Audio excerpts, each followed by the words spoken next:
Welcome to Inspirational Talks with LaDonna Marie, a Planting Positive Seeds podcast.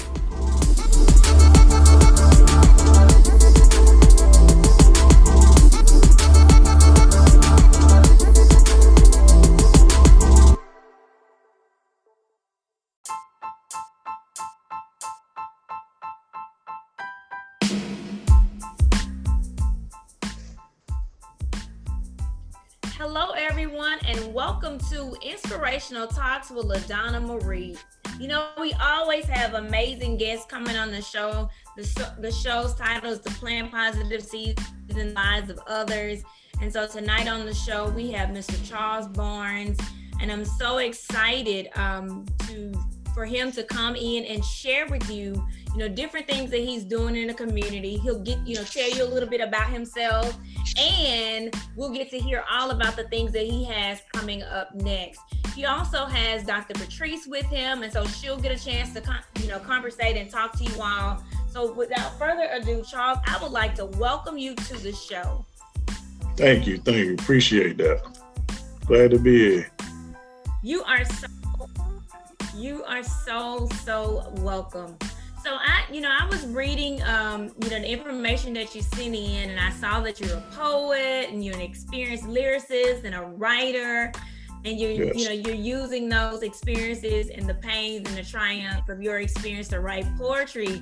And I was immediately excited because I started as a poet at the age of 14. So, writing poetry, encouraging others, really taking the pains and different things that I went through, to help people to overcome their obstacles. So could you tell and just share with the listeners of Planting Positive Seeds, of Inspirational Talks with LaDonna Marie, a little bit more about yourself and your career? Well, as Ms. LaDonna Marie just mentioned, my name is Charles Barnes, but I also go by the name of Eclipse as an artist.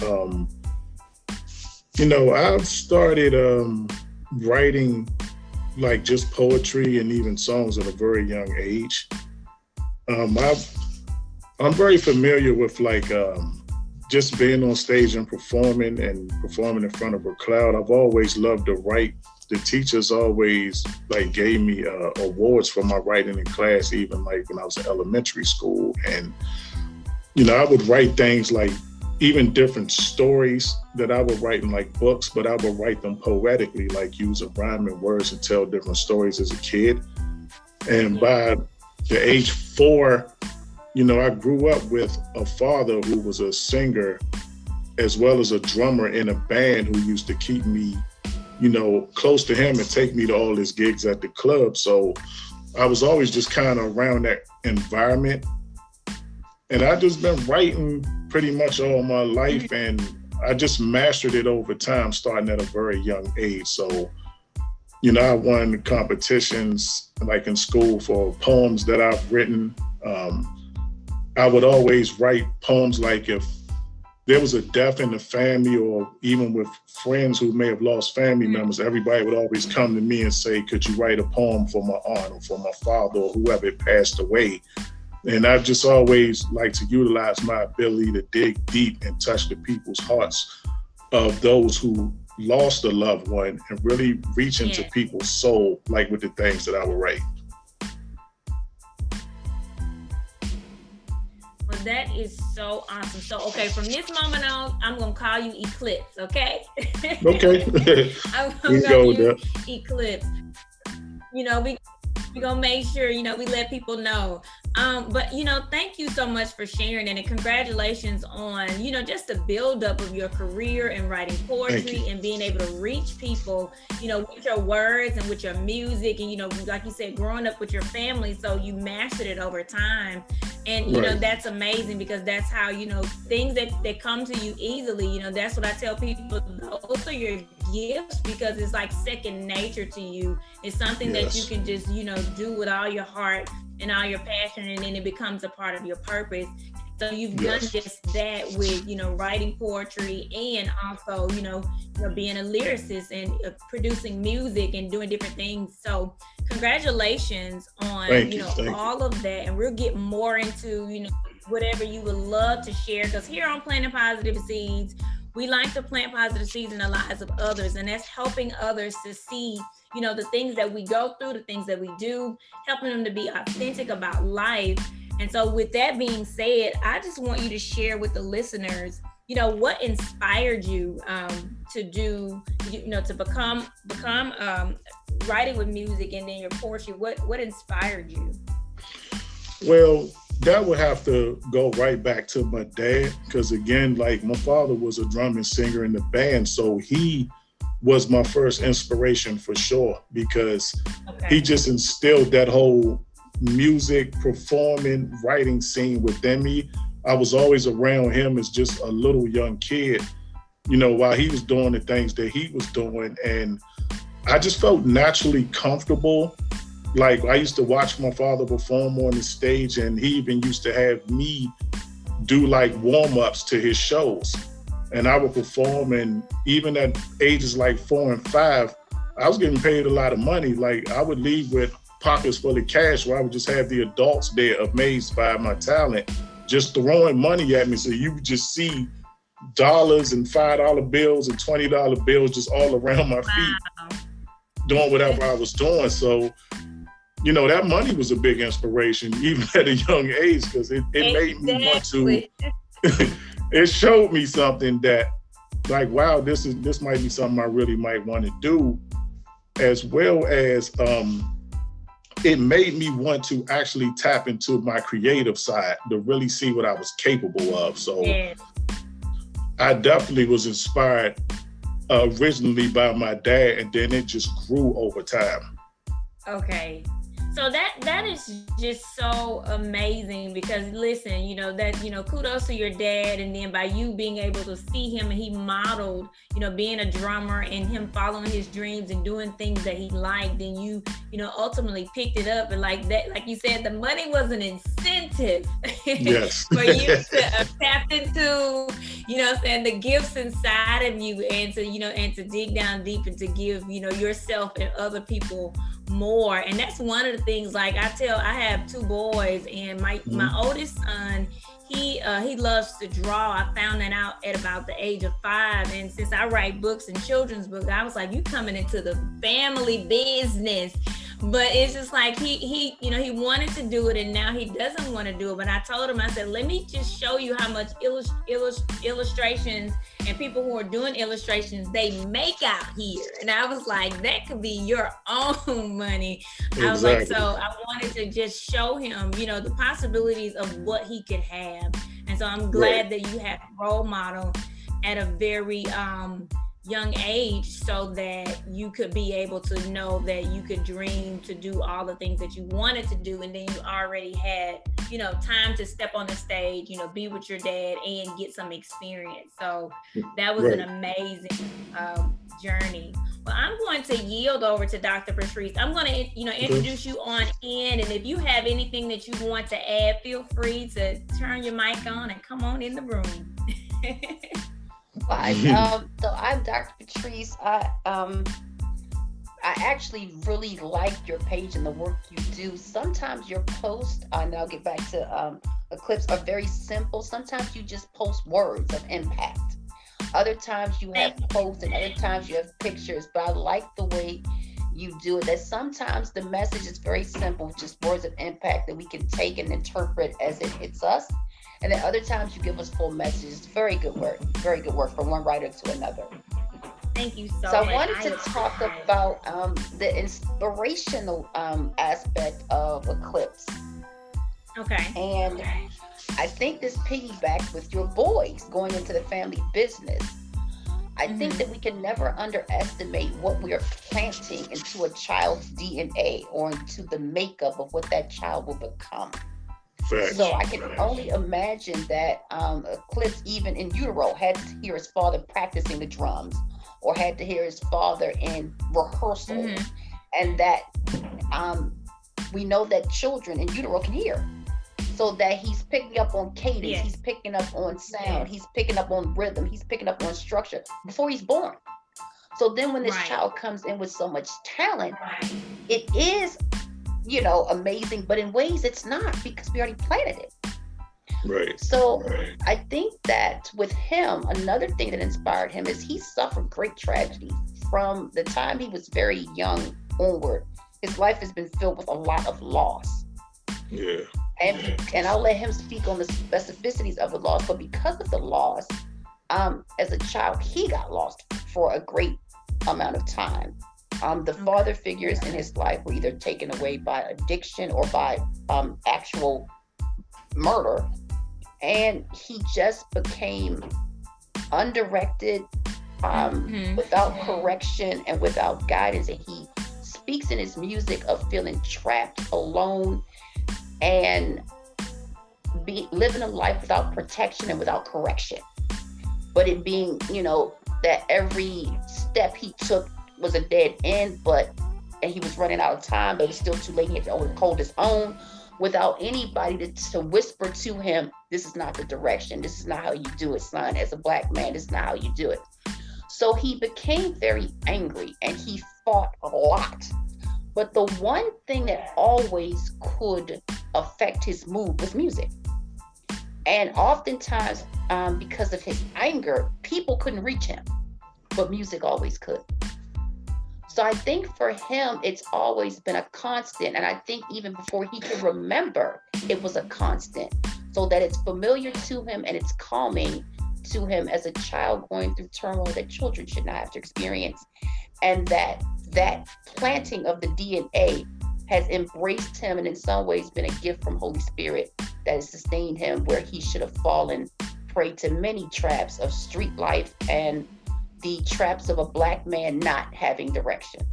Facts. Yeah, now that's amazing, and thank you for sharing, your view and perspectives of, just looking at the Eclipse life.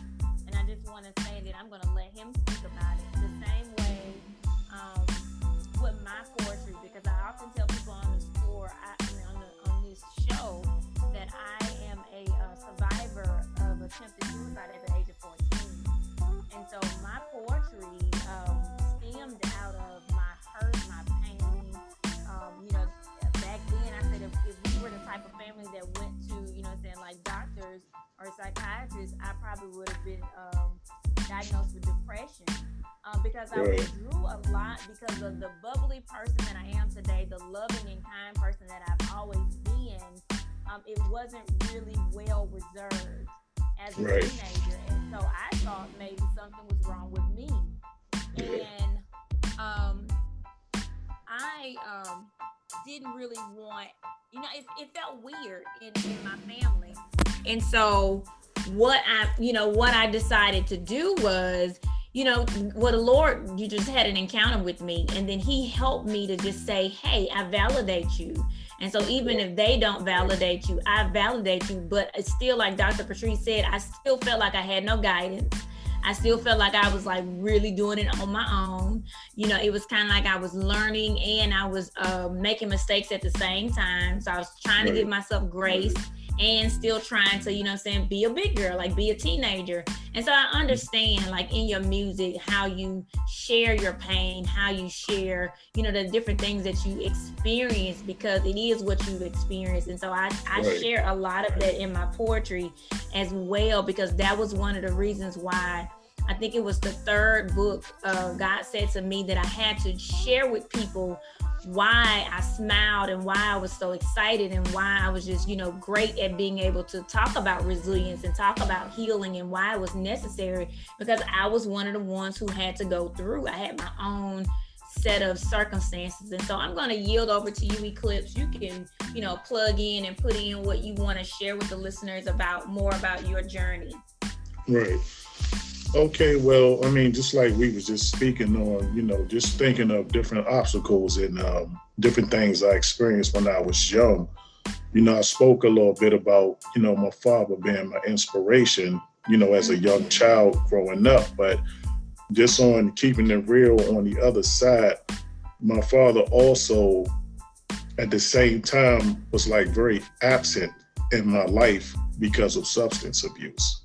Okay. So even though my father was living in the same house with me, his presence was still like absent because it was like he was there, but he wasn't.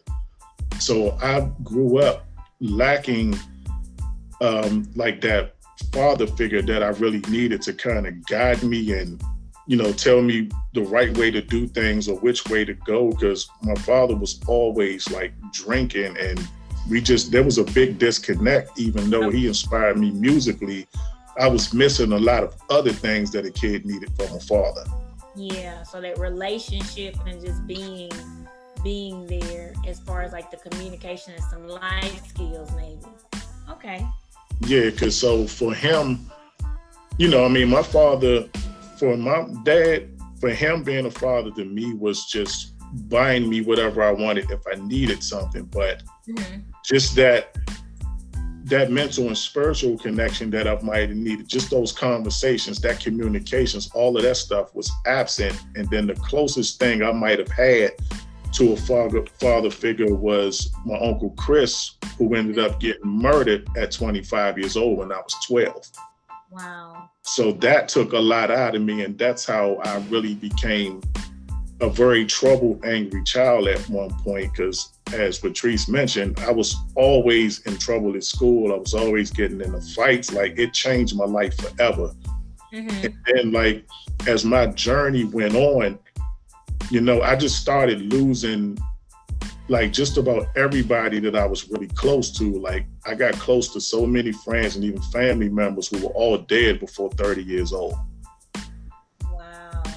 Due to murder. And I just grew up around, you know, violence and drugs out on the streets. And, you know, I was around a whole lot of the wrong stuff, but I was able to overcome a lot of the stuff I was around because, you know, with experience, you get smarter. And as you get older, you look at mistakes you made, or you look at even other people's mistakes, and then you learn how to capitalize on these things moving forward and try not to keep repeating the same things, or not make a mistake the first time that you've seen somebody else make. So I just kind of grew over time, and I started to distance myself from a lot of the stuff that I was around. So all of the pain and anger that I had, I just mastered writing it in poetry or putting it into music. I just transferred that anger over to paper and then put melody to it. Wow. And that is good. That's, I mean, you know, my heart is sad for the loss that you experience, because it's never easy, you know, to lose those you look up to, those you love, even those you may, you know, don't like at the moment, you know what I'm saying, but just for some reason. But it's always, you know, hard to get over that, you know, that it takes time.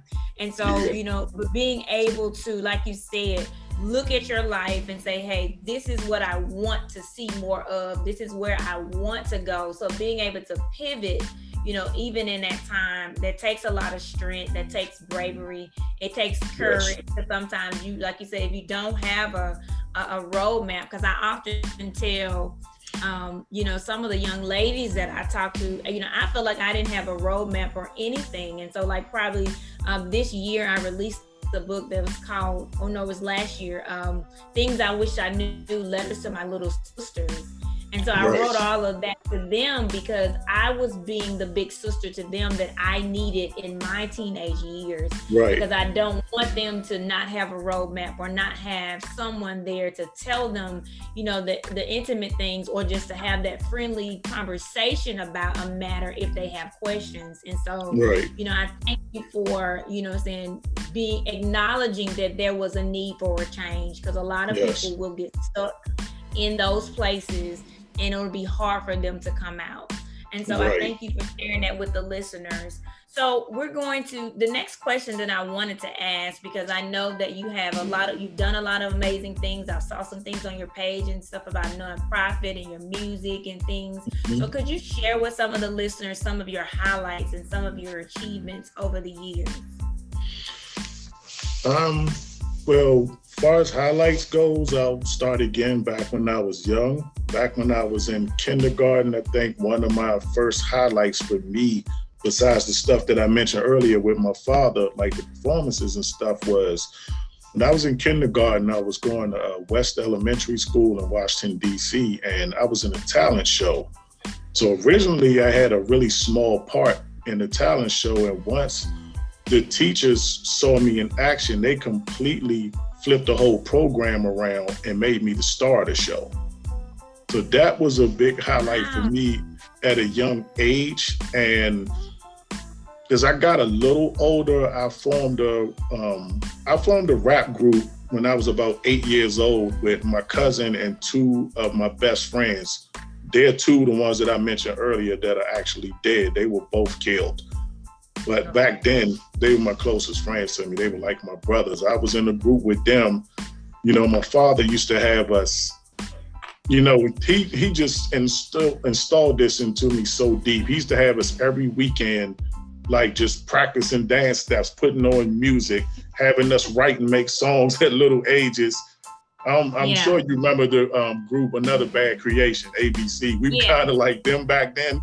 Oh, wow. So I was doing that, writing my own stuff, and he would have us like performing at his company picnics and finding little gigs and stuff like that for us to do as kids. So those were highlights in my life. And then as a young adult, I say around 18, I formed a rap trio. I was in a group called Dark Alley, who in the DC, Maryland, Virginia area, like we were really big. We had a really big fan base and following who loved us and even gained a lot of fans in places that we visited. So we ran really strong for a couple years, and we were the ones who opened the first open mic spot in the Washington, D.C. area.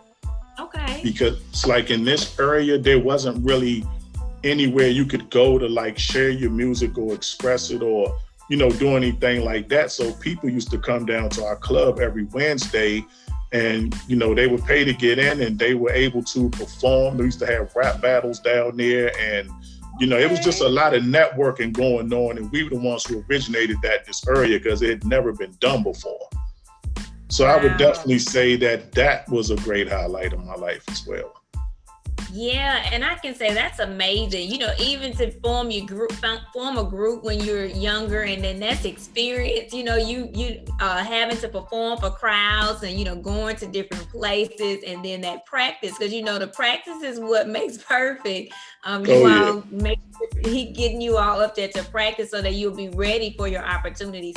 And I think that is, you know, what contributes to now, you know, where you are and what you're doing, you know, with your music and your poetry now. So, you know, that's kudos to Dad for getting you started on the pathway of just lighting that fire for you, and then creating the groups, like being in groups. That's so amazing. And I was just sitting here thinking, because my sister and my neighbor, like when we were younger, we had us a group too. We had us a group, and we would do we would have like little we made up a song, and we would sing for the people in the neighborhood. We would usually like do newspapers and go put them in their you know, their mailbox and say, hey, we're having this at the end of the month and you all come. And so they were all under probably like one of my neighbors' parents' garage, and we would, you know, perform for them and stuff like that. And it was just awesome because we always wanted like our neighborhood and people to have things to do.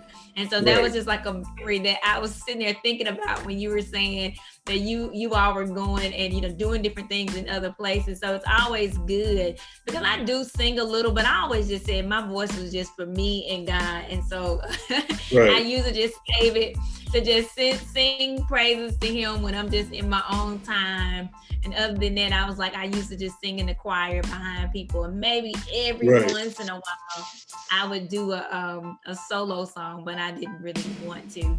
And I did have a little feeling in high school. I wrote our senior song. You know, we do the songs for like class night, and so I wrote the song for my high school class in 2001 when we graduated. So this is amazing. You Eclipse, you're bringing back memories for me that I hadn't even thought about, you know, up until tonight. But those are some great things. And like you said, the open mic night, being the first, you know, persons to establish that in that area is big, because poetry is like therapeutic for people.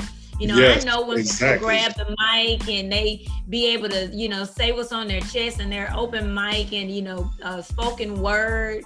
I know it's an amazing scene. Now, I'm on the other hand, I'm going to take my book with me and I'm going to read it out the book, and I'm going to give you the best, you know what I'm saying, voice that I can when I felt like when I wrote it, because when I heard it in my ears, it comes out the same exact way with power. Right. But I remember going to some open mic nights, and I remember on, I think it was like Blog Talk Radio and things that was up a couple years ago, all the poets, we used to do things, we used to just calling and I know how therapeutic and how great it was just to hear the words and the rhymes and just to listen to, you know, people's hearts and, you know, them telling you, you know, what they experienced or just sharing some of their creativity, you know, their creativity. Right. And so I know that by you all founding that and opening that up, that gave the community and the people something to do and also to share things that they love. So that was an amazing thing that you brought to the community. Yeah, it used to be packed every Wednesday. I had so much fun during those days. I met a lot of good people, and you know, a lot of people, they took that idea and ran with it after we originated in our area. So it definitely did start a chain of other people trying to do the same thing. So even when we stopped doing it, there were now other places that people could go due to us getting the idea from us doing it. That's good. So, y'all were the originators. Yes. We're the originators. Well, that's good. Trendsetters for that time. So I want you to share with the listeners, you know, we've heard some of the great things and some of the milestones in your life, but I want you to share with them a time when you had to overcome obstacles. Because, you know, like I said before, I want to let people know, the listeners that come on the show, that, you know, we are authentic, that we are genuine, we have our moments, but to also show them how we overcame those moments. And so if you would, if you could share something with the audience, I would love to hear it. Well, I mean, be honest with you, I feel like a majority of my life up until this point has just been one gigantic obstacle. I've been overcoming obstacles ever since I was a kid. Like, as I mentioned, the stuff with my father, but you know, I mentioned earlier too, you know, my Uncle Chris was like, he was the closest uncle to me at the time. He was like a big brother. He was only 25. So trying to deal with and get over his death at 12 years old was most certainly a gigantic obstacle for me, because, you know, this was back in like 92, where murder wasn't as common as it is now. So the shock that I felt, like it just seemed unreal, because that was the kind of stuff that you saw on TV and movies, and this was becoming my real life. So that it took so much wind out of me, and you know, I'm still affected to this day by it. Like I've grown and I've learned to tolerate and deal with it better, but you know, it was an ongoing thing. It never did stop with my uncle. So like I mentioned earlier too, a lot of closest people to me were dying due to murder in the streets. It was happening back to back. So sometimes I wouldn't even have time to really grieve or heal from one loss before another two follow right behind. Wow. And that was really tough for me, like growing up. So, you know, I'm glad I'm still here, and I was wise enough to remove myself from the kind of environments that I grew up in and really separate myself from a lot of the people that I saw were going in a really bad direction. So, you know, that definitely was me overcoming some major obstacles in my life. Yeah. And, you know, once again, you know, we know out there, you know, people going through different things. We know that grief is never easy. You know, I only can imagine what it would do to a 12-year-old, you know what I'm saying, being able to see people die constantly. And like you said, not having a chance to kind of reveal your heart and feelings and emotions and just, you know, wrap your head around when they're here this day and then they're gone the next, and then for it to, you know, kind of keep happening back to back. But I'm thankful that you learn and you know saying, you took yourself out of the situation, and like it is helping to make you mentally strong to be able to pull yourself up and to be able to, you know, face some of life situations head on. And, you know, we always will have a soft spot in our heart for, you know, people when we remember them, but it's good that, you know, you were able to, like you said, take yourself out of the way of that environment so that you can continue to better yourself and reach your highest potential. Because we all do have a purpose on this earth, and we don't want to, be in certain places or things that would, hold us back or keep us in a mindset that wouldn't allow us to flourish and to grow. So I do appreciate you sharing it, because I know, like I said, it's never easy to lose people. So I thank you for sharing it with the listeners. So Eclipse, I want to ask you, okay. I wanted to ask you, we talked about some heavy stuff. We talked about, some of the highlights. But what else do you do outside of, music and poetry for fun? What do you do for fun? One of the things that I do for fun for me outside of music and poetry, well, it kind of is related to music, but just not specifically for me, is I do a music therapy camp with kids every week. So, I just work with them. Sometimes I come up with different musical activities for them to do. Also teach them like the art of rhyme, song structure, and how to express maybe pain or things that they're going through, and teach them how to put it on paper and put it into like song or poetic form as well. Just trying to work with them and guide them to keep them from making some of the same mistakes that I've made or I've seen people make, and show them that, even though you may not have a father guiding you the same way I didn't growing up, because I can really relate to that, even though my father was living in the same house with me, that, picking up guns or dealing with drugs or just being out on the streets, it's a way better way to deal with things. And I understand that sometimes when you're angry or you're upset, you don't really think rational, and sometimes you just make decisions in the moment, but it's better ways to deal with that, because music is therapeutic and it's an outlet for these type of things. So I work with them, really teaching them and trying to show them that there's a better way to get these things off your chest and out of your system when you need that outlet. And I've also done, something similar in the past where, I worked with the NAACP, where I've worked with children doing something similar, and I've even went to some high schools doing the same thing as well. Awesome. And that is amazing. That's a fun way, helping the children to be able to, kind of get through their emotions and help them to be able to communicate them. Because I know working with children, sometimes their language, they don't have the language for the things that they would like to say. And so being able to, share with them techniques and, just how to write poetry, or to be able to, like you said, song structure, is teaching them a new way. It's teaching them a new way to be able to express, their thoughts and feelings.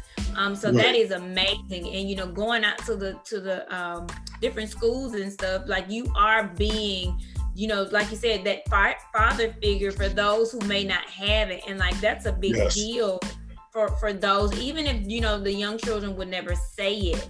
I know how much it means to them to just have someone that cares, or somebody that wants to share a little time or pour into a little time, just to, with them. And that goes so far, for their minds and for what they know they can achieve, and to help them to see, futuristic, to even think about, the future and what I can do. So, kudos to you for being that example, and forming a nonprofit that goes back and pours into your community, into people around you, and like having those camps for the children, because it's so needed. Like, some of you never hear from them, but it'll make a lasting impact like on their lives. And so that's amazing to be able to do that.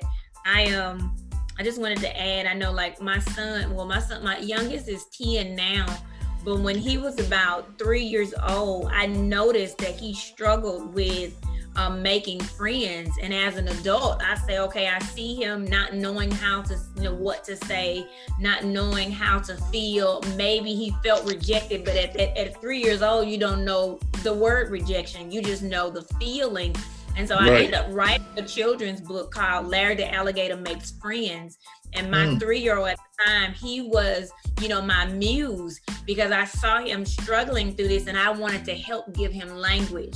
And so Right. as I began to help give him language, I wanted to do that for every child around the world who was That's trying to awesome. make friends, who needed to know the difference between, if a bully, or not to be friends with them if they don't have something similar to them. And so I wanted to give them language, and I could see how, as I read the book to him, and now that he's 10 years old, he reads it now, he can, have that language. And so I like what you're Right. doing with the youth that you're working with, because they'll have that language for how to express themselves, how to say if they're angry, how to, do it in a therapeutic way instead of going out in the world and doing something crazy or getting Right. into a fight or fussing or something that, will be beyond their control. And so I just Yeah. know that it's making a great and an amazing impact on the people around you. So I'm just going to pause, and if you want to jump in, you can.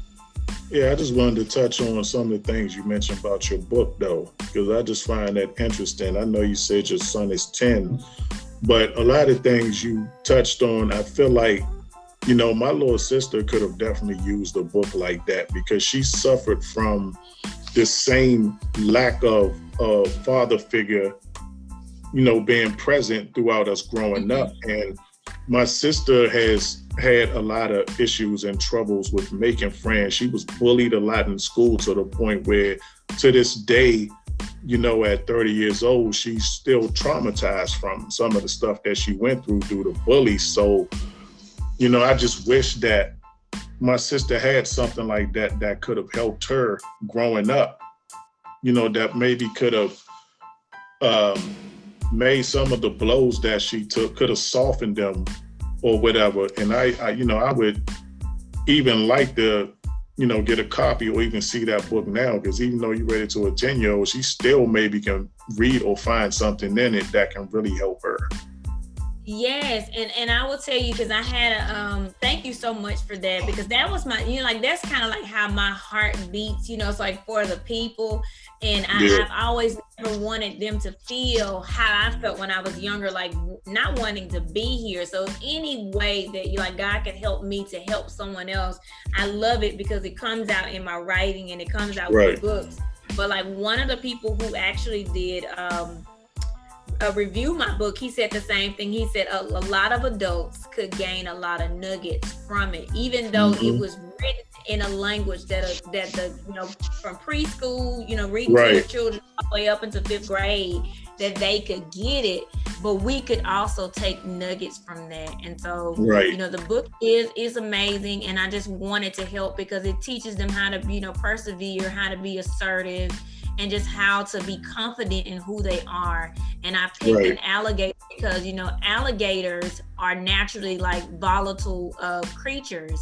But this alligator was a soft one, and he needed to make friends. And so it was almost like telling people around the world, don't judge a book by its cover, because this alligator he wanted friends. He wanted to, have company, but other people would think just because of your disposition or just because of the way you look that you're unapproachable and that you're not friendly. And so it did have so many, I guess, like deep things from a grown-up perspective, but then also, nuggets for like the youth all over the world. So I'm really, really glad that I was able to do it, because I was like, I'm just a poet. That's what I said to myself. I was like, I'm just a poet. So even for God to be able to just allow me to just shift into children's books at that time was like a great thing. And I think that, I know that it touched so many people around the world. And so I'm so glad about it.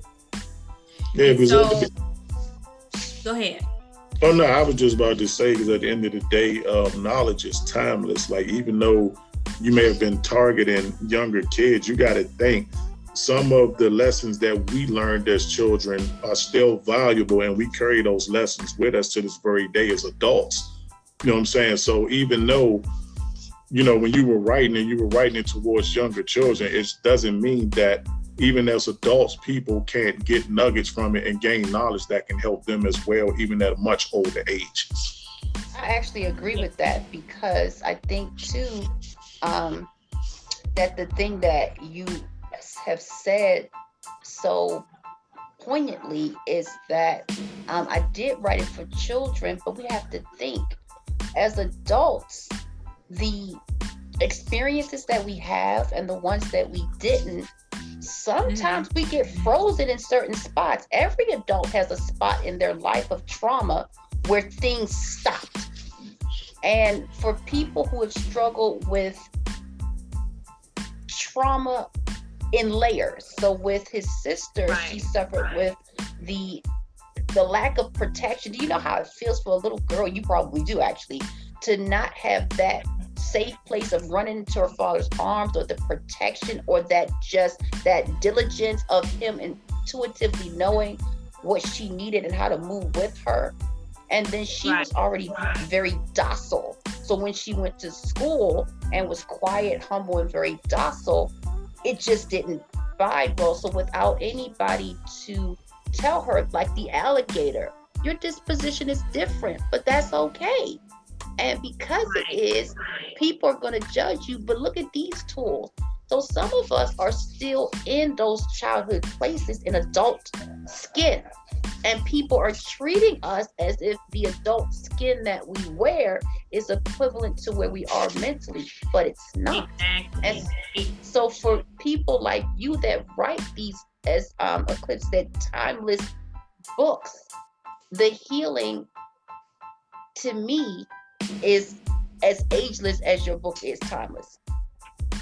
Thank you so much. And that's exactly the way, you know what I'm saying, that I talk about it and approach it like every festival or any place that I go, because I know that there is another little Larry the alligator that wants to make friends. And so I know that they're going to be out there. And so I'm just so thankful for, you know what I'm saying, that feedback. And I'm thankful for everything, the Eclipse that you're doing for the world. So I'm going to give you just a moment if you want to share with us. You know, this is kind of like the final thoughts and things. I want to give you a moment to tell us about, you know, some of the things that you have coming up. I think we have like a little sneak preview of a snippet for some work that you're working on. So I'm going to yield to you to give you the floor so you can just share with the listeners more about, you know, what you're doing and what you have coming up. Okay. Well, first and foremost, I just want to say, you know, as one of my final thoughts, that I definitely really do feel everything that you're doing, and I love your show and I love your work, and it's an honor to be featured on it. Before I even get into everything that I'm doing, I just wanted to put that out there. And as far as, you know, for the listeners, the things to look out for me, I just dropped a new video last week for my first single off my upcoming album, Unfinished Business. The name of the song is called Trust and Betrayal. It's on YouTube. If you forgot, my name is Eclipse, so please check that out. And, you know, if you like it, hit the like button, drop a comment. If you don't, hit the dislike button and drop a comment. But either way, check it out. I have my album should be out sometime in April. I'm just finishing up the last few songs before I put that out. And you can follow my Instagram page at Dark Squad Entertainment, so you can, you know, get a peek in some of the things I do other than music, some of the things I do with the kids and so on. So yeah, I just wanted to leave them with those thoughts. And then the new single, Trust and Betrayal, the single is about it's a cautionary tale. So it's about street life and the things that befall us if we continue to follow that path. He also has woven quite beautifully a lot of scriptures into there without making it sound preachy to those who, you know, are not yet on the path of reading or the Bible, or who would think that it was something that they didn't want to hear. So he talks about reaping what you sow. He talks about trials and tribulations. He talks about some of the things that happened in the last days, you know, following Satan's bait, the love of money, that's evil, not actually money. So it's woven in, and it talks about how trust can be corrupted into betrayal when you're living that type of lifestyle. And the the traps that are hidden and the ones that are not, about how that works. So the link for that video is in the bio at Dark Squad Entertainment on Instagram. And the song is up on all streaming platforms. Trust and Betrayal by Eclipse.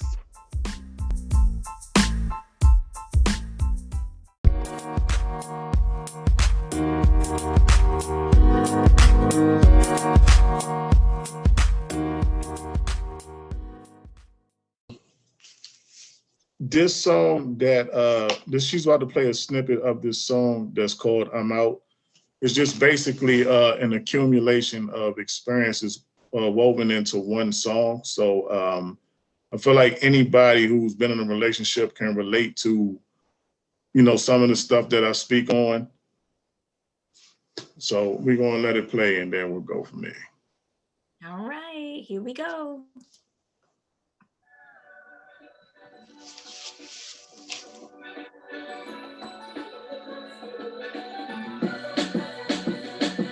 Should've known it would never work. You had a man when we met. A red flag in the beginning, about as big as it gets. Ignored it during the time, wasn't hip as a cat. And that's one of the many errors that I truly regret. Was blinded by all the beauty, mesmerized by the looks. Already sold on your smile, that was all that it took.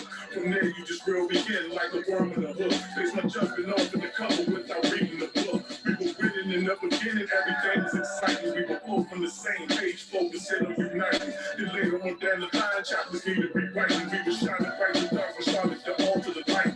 Never thought we'd end up here, things were great for a minute. Years passed and things changed and our hearts weren't in it. Now we act as if we strangers and treat each other abusively. We better always fans, our connection ain't what it used to be. I just wanted to make you mine, and I never meant to waste your time.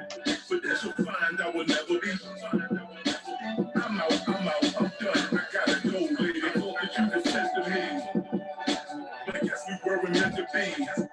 As you can see, I will never be. I'm out, I'm done. I'm done. Now, wow, let me give a hand clap. I'm not going to give it all to them because I want them to make sure they go out there and they support you. Right. That's amazing. Thank you. This is the first time I have a premiere of some music on my show. So this is the first. Yay. Thank you, Eclipse, for letting me be able to share your music with the listeners. This is so dope. Like, I'm like, wow. Appreciate it. So, okay, Kim, so is this out now or will this be coming out? Tell us a little bit about it. No, it's not out right now, but it will be on my upcoming album, Unfinished Business, when it releases in April. All right. Well, you know, I am so thankful. So listeners, you're getting the first little premiere of Eclipse music. Make sure you check him out. I'm going to let him once again drop all of the places that you can follow him. This has been an amazing show. It's been amazing. We've been talking to him. He's been letting us know about what he's done and how he started and now where he's going. So Eclipse, Dr. Patrice, it's been amazing. You can share all of your links and everything so we can know, let the listeners of Planet Positive Seeds, Inspirational Talks with LaDonna Marie know how to follow you. Okay, so once again, my name is Eclipse. You can follow my Instagram page, which is Dark Squad Entertainment. The link for my single Trust and Betrayal is in the bio on my Instagram page, or you can search it on YouTube. It's called Trust and Betrayal. It's also on all music streaming platforms as well. So if you have an account with Spotify, Tidal, Amazon Music, Apple Music, whoever, you can also find it on there. All right. Well, I want to thank you once again for coming here and being a guest. Thank you for sharing your, all of your jewels with the listeners on Inspirational Talks. Congratulations on everything that you have. And I just want to once again thank you all for coming back to the show. And also make sure you follow him at Dark. Let's see, what is it? Is this Instagram? Yes, at Dark Squad Entertainment. Dark Squad Entertainment. At Dark Squad Entertainment. So thank you so much, Eclipse. Thank you so much, Dr. Patrice. I want you all to have a great and an amazing night. Okay? You too. Thank you so much. Thank you. You're welcome. So listeners, you've heard it. We had a world premiere. We've listened to Eclipse. We talked about, all of the things in his story, coming up with poetry and with music. Be sure to check him out and be sure to come back and visit us every Monday at 7:30 Eastern on Inspirational Talks with LaDonna Marie. It has been a great and an amazing night, and be blessed. Great, you too.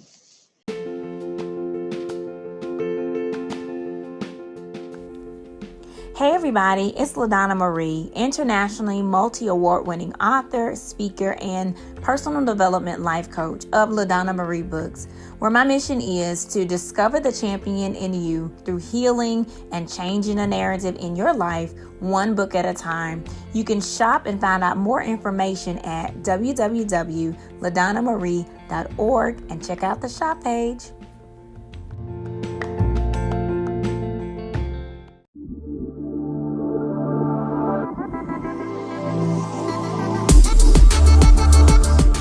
This has been another purpose-packed episode of Inspirational Talks with LaDonna Marie, a Planting Positive Seeds podcast. Please remember to like, share, and tell your friends about the podcast. Stay tuned for many more Inspirational Talks with LaDonna Marie.